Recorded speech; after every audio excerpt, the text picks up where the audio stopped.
Di dunia, apapun yang kita inginkan itu harus melalui mujahadah, melalui ikhtiar. Bahkan ketika kita ingin menjadi orang yang sekedar tidur-tiduran pun, Allah Subhanahu wa taala mentakdirkan tidur pun lelah. Tidur aja capek. Duduk capek. Ada orang yang duduknya capek akhirnya dia berdiri. Ya.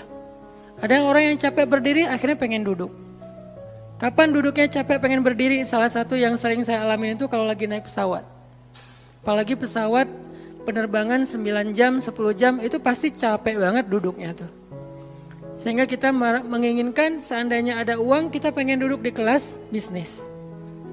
Tapi karena nggak mampu membeli tiket yang 3 kali lipat lebih mahal di kelas bisnis, ya nggak apa-apa lah di kelas yang biasa ekonomi. Tapi ketika lelah 4 jam, 5 jam pesawat berjalan itu udah luar biasa lelahnya, akhirnya berdiri mondar-mandir di antara lorong pesawat. Artinya duduk aja capek.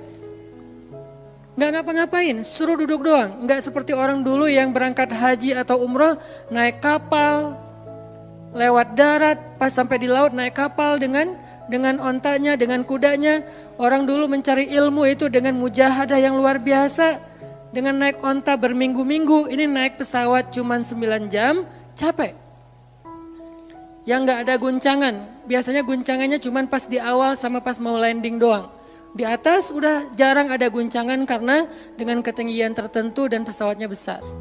Tapi itu juga capek. Naik kereta coba, dari Jawa ke Bandung misalnya. Sebutlah dari Semarang, dari Malang, dari Surabaya naik kereta 10 jam.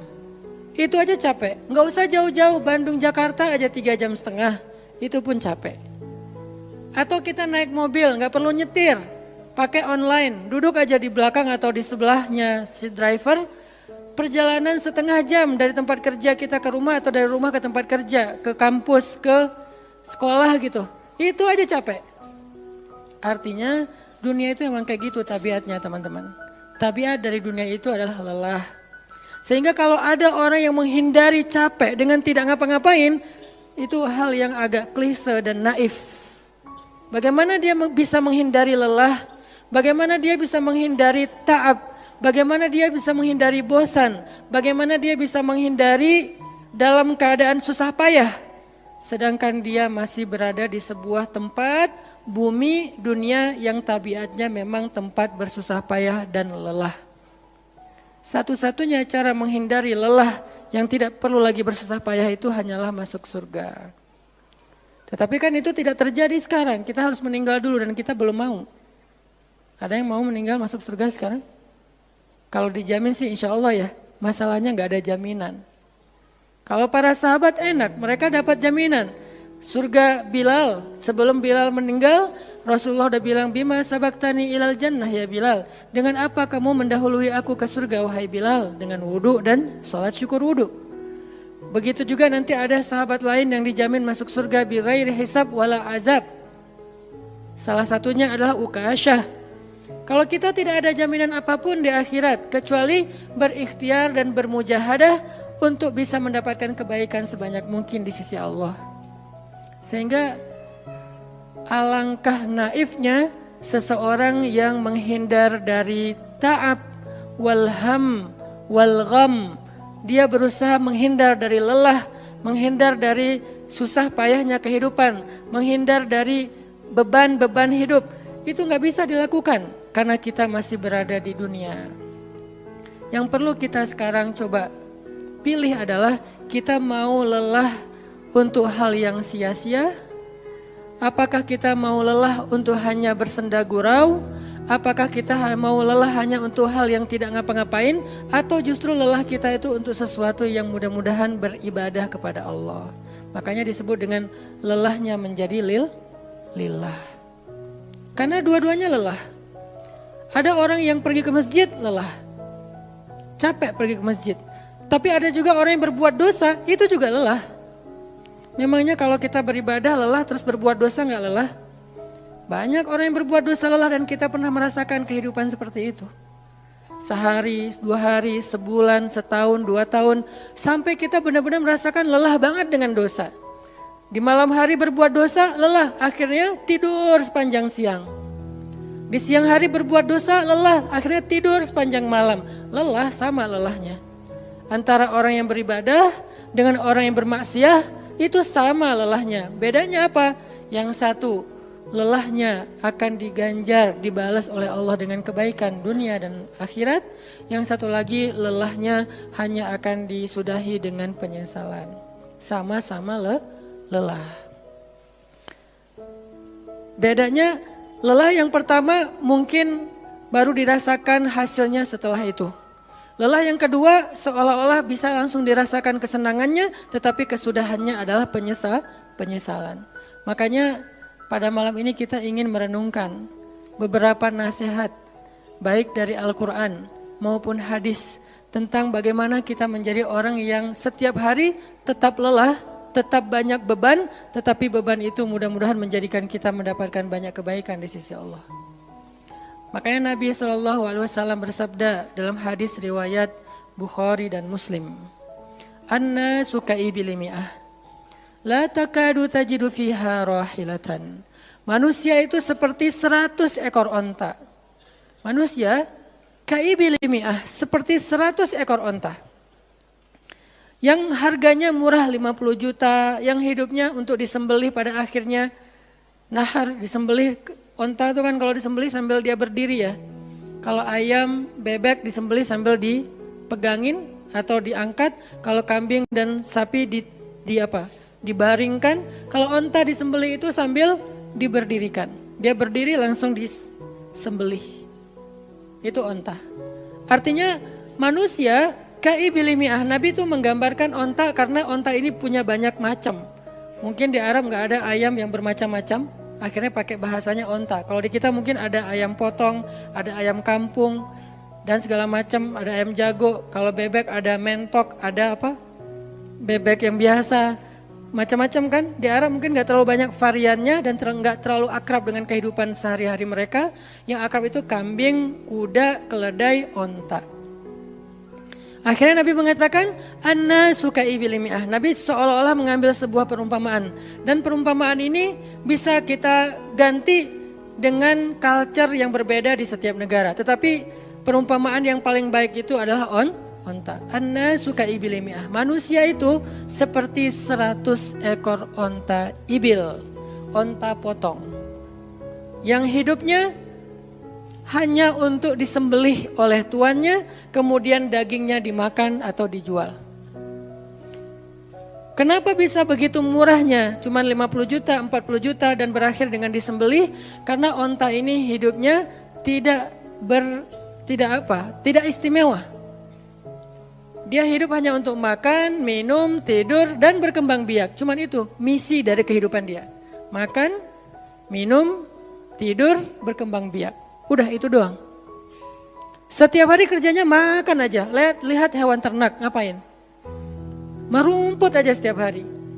Gak ada hewan ternak yang tiba-tiba dia lagi ngapain? Lagi sholat. Gak ada. Hewan ternak misalnya lagi ngebantuin tetangga. Gak ada. Hewan ternak lagi menjenguk yang sakit. Gak ada. Hewan ternak yang lagi menyelesaikan hajat saudaranya. Hewan ternak yang lagi dengerin curhat. Gak ada. Kenapa? Karena tugas misi kehidupan mereka itu cuma diciptakan untuk makan, minum, tidur, berkembang biak, udah. Ini namanya kalau di antara onta namanya ibil. Yang hidupnya itu sesederhana itu. Nggak ada yang rumit, nggak ada yang terlalu berlebihan. Dan an-nasu, manusia secara umum mirip dengan ibil. An-nasu ka'ibili mi'ah. Jadi kalau kita bandingkan dari 100 orang itu hampir semuanya seperti ibil. Misi hidupnya itu hanya untuk dirinya. Gimana caranya biar bisa makan.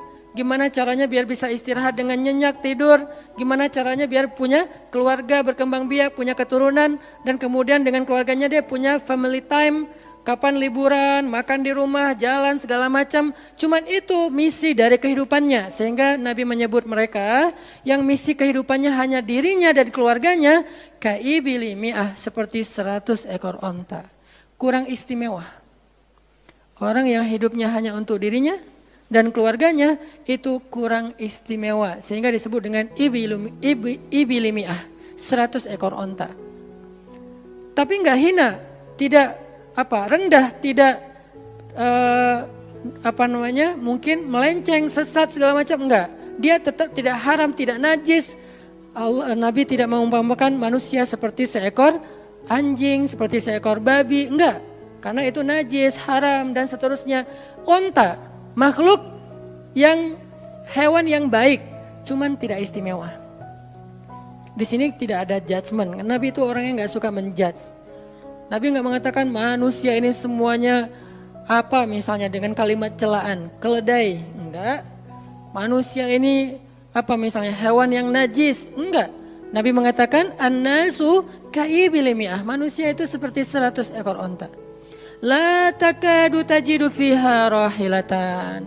Hampir di dalam 100 ekor onta itu kamu enggak mendapati satu pun onta yang dikenal dengan nama rahilatan, rahilah. Rahilah itu dari kata rihlah. Rihlah itu udah jadi bahasa Indonesia, rihlah. Kemudian di Inggris-Inggriskan jadi traveling, trip, segala macam. Rahilah, dari kata rihlah. Apa itu rahilah? Onta yang bertugas untuk membawa beban tuannya dalam perjalanan panjang, baik itu berdagang maupun berperang. Dia punya misi lain selain makan, minum, berkembang biak, terus dipotong. Enggak, misinya lebih keren. Apa? Membawa beban. Membawa beban tuannya. Itulah rahilah.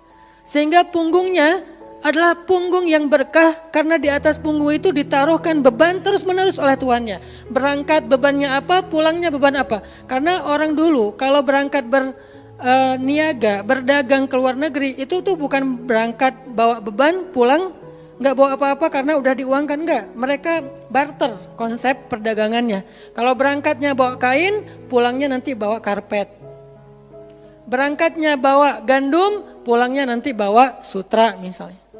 Tetap aja ada beban karena mereka berangkat jual misalnya ke Syam, dari Mekah ke Damaskus. Nanti pulangnya dari Damaskus ke Mekah bawa lagi barang-barang Damaskus yang bisa dijual di Mekah. Pas berangkat bawa barang Mekah yang bisa dijual di Damaskus, pas pulang membawa barang Damaskus yang bisa dijual di Mekah. Li'ilafi Quraisy إلافهم رحلة الشتاء والصيف. Rihlah syita'i wassaif. Mereka melakukan rihlah pada musim dingin dan musim panas. Itulah ilafu Quraisy, kebiasaan orang-orang Quraisy. Ilafu Quraisy, kebiasaan tradisi orang Quraisy. Apa tradisinya? Berdagang di musim dingin dan di musim panas. Barang dagangannya beda-beda. Kalau musim dingin yang dibawa itu bahan-bahan jaket. Bahan-bahan untuk menghangatkan tubuh. Bahan-bahan yang kalaupun dia bawa makanan yang biasa dimakan di musim dingin yang menghangatkan tubuh. Kayak misalnya jenis bubur di Arab itu ada namanya adas. Dan itu disebutkan di dalam Al-Quran, di Al-Baqarah. Wa adasiha wa basaliha, ada adas, ada bawang. Adas itu salah satu makanan kesukaan orang Arab di musim dingin. Karena kalau makan adas kayak bubur gitu, dia badannya menjadi hangat. Jadi kayak menghangatkan tubuh gitu. Artinya syita'i was-saif, di musim dingin dan di musim panas, dua-duanya ada barang yang didagangkan. Dan itu adalah ilafu Quraisy, kebiasaan tradisi orang-orang Quraisy. Rihlah. Siapa yang akan dibawa rihlah? Apa yang akan membawa barang dagangan mereka ketika rihlah? Namanya onta rahilah. Onta yang mengangkut beban barang tuannya. Rahilatan. Sehingga onta ini adalah onta yang lebih kuat fisiknya. Onta ini onta yang lebih tangguh perjalanan walaupun mengalami badai. Onta ini onta yang lebih kuat ingatannya sehingga dia menghafal jalan yang dilaluinya. Walaupun terjadi badai dia nggak tersesat.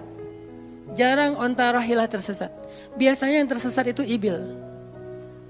Ibil kalau ditaruh di tengah padang pasir, terjadi badai, terus bekas jalannya ketutup dengan pasir, dia bingung. Itu ibil. Sehingga kalau kita baca cerita-cerita tentang orang yang tersesat di padang pasir, rata-rata istilahnya kalau nggak jamal ya ibil. Kalaupun ada onta rohilah yang tersesat, berarti badainya parah banget. Kalau ada hadis onta rohilah tersesat, berarti badainya parah banget. Artinya rohilah ini ingatannya kuat. Dia kalau lewat satu jalan, setahun kemudian lewat lagi dia masih hafal. Itu rohilatan. Dalam teknologi sekarang kita nyebutnya dengan map. Ada banyak platform aplikasi map digital yang membuat kita bisa menghafal jalan. Dan diupdate terus, jalan ini sekarang macet segala macam. Rohilatan punya kemampuan membaca jalan walaupun mungkin berbeda dengan teknologi sekarang. Itu namanya rohilatan. Ini kata Nabi, la takadu tajidu fiha rohilatan. Manusia itu seperti 100 ekor onta. Dan di antara 100 ekor onta itu atau 100 orang itu, hampir kamu tidak mendapati satupun yang bernama rohilatan, yang mampu mengangkat beban lebih. Sehingga di sini Nabi SAW seolah-olah mengajarkan kita, memotivasi kita agar belajar menjadi rohilah. Manusia itu baru istimewa kalau dia menjadi rohilah, kalau dia mengangkut banyak beban, kalau dia menjadi orang yang paling banyak bermanfaat untuk orang lain. Makanya muncullah hadis, khairun nas anfa'uhum linnas, inna ahabban nasi ilallah anfa'uhum linnas. Dua riwayat hadis yang berbeda. Sebaik-baik manusia, kalau dalam analogi yang pertama, sebaik-baik onta adalah rohilatan. Bukan ibil, bukan nakoh, bukan jamal. Sebaik-baik onta rohilatan. Kenapa kok rohilatan? Karena dia yang paling bermanfaat, soalnya dia yang paling banyak mengangkut beban. Sehingga dengan analogi tentang onta rohilah, kita menerjemahkan hadis khairun nas, sebaik-baik manusia dengan istilah khair. Arti khair itu memberi lebih, arti khair itu bermanfaat. Khairun nas anfa'uhum linnas, sebaik-baik manusia yang paling bermanfaat untuk orang lain. Dalam riwayat yang lain, inna ahabban nasi ilallah, sesungguhnya orang yang paling dicintai Allah di antara manusia, anfa'uhum linnas, yang paling bermanfaat untuk orang lain. Itu yang paling dicintai Allah di antara manusia. Muncul lagi hadis yang mirip, inna ahabbal a'mali ilallah sururun tudkhiluhu ala qalbi muslim. Sesungguhnya perbuatan, amal soleh, aktivitas, pekerjaan yang paling disukai Allah di antara yang kita lakukan dalam kehidupan sehari-hari adalah membahagiakan hati orang lain. Ini semuanya hadis-hadis yang memiliki makna yang sama, yaitu menjadi pengangkut beban. Lelah Ustadz, lelah. Enggak ngangkut beban, lelah juga. Ngangkut beban, lelah juga. Cuman bedanya, orang yang lelah tanpa mengangkut beban, hidupnya penuh dengan keluh kesah, tidak ada yang menghargai, tidak dimuliakan, akhirnya dia ngeluh. Ada kan banyak orang yang ngeluh karena merasa dirinya enggak dihargai orang lain? Tetap aja ngeluh. Ada juga yang ngeluh karena terlalu banyak beban, padahal dua-duanya sama-sama ngeluh, kenapa enggak memilih yang lebih baik? Memangnya kalau kita enggak ngangkut beban, kita enggak akan berkeluh kesah, ngeluh. Ngeluhnya mungkin bukan capek, ngeluhnya enggak ada yang hargai.